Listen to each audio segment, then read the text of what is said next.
जगधात्री की कहानी अब एक ऐसे मोड़ पर पहुंच चुकी है जहां हर रिश्ता, हर भरोसा और हर सच सवालों के घेरे में आ गया है। घर के भीतर जो खेल लंबे समय से चुपचाप खेला जा रहा था, आखिरकार उसकी परतें खुलने लगी हैं। माया, जो अब तक सब कुछ चुपचाप देख रही थी, अचानक एक ऐसी सच्चाई के सामने आ खड़ी होती है जिसकी उसने कभी कल्पना भी नहीं की थी। उसकी आंखों के सामने तपस्या और साक्षी का असली चेहरा उजागर हो जाता है, और यहीं से शुरू होता है एक ऐसा तूफान जो पूरे परिवार को हिलाकर रख देगा। माया को पहले से ही कुछ शक था कि घर में कुछ गलत हो रहा है। छोटी छोटी बातें, अजीब हरकतें और बार बार छुपकर की जा रही बातें उसके मन में सवाल खड़े कर रही थी। लेकिन उसके पास कोई पुख्ता सबूत नहीं था। वह सही समय का इंतजार कर रही थी ताकि सच को सामने ला सके। और फिर एक दिन उसे वो मौका मिल ही जाता है। उस दिन घर में सब कुछ सामान्य लग रहा था, लेकिन माया के दिल में एक अजीब सी बेचैनी थी। उसे ऐसा महसूस हो रहा था जैसे आज कुछ बड़ा होने वाला है।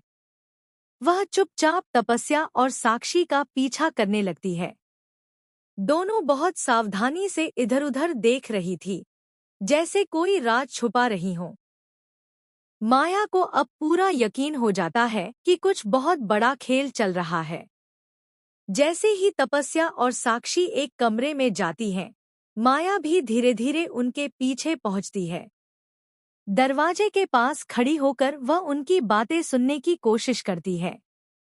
अंदर से जो आवाजें आ रही थी, उन्हें सुनकर माया के पैरों तले जमीन खिसक जाती है।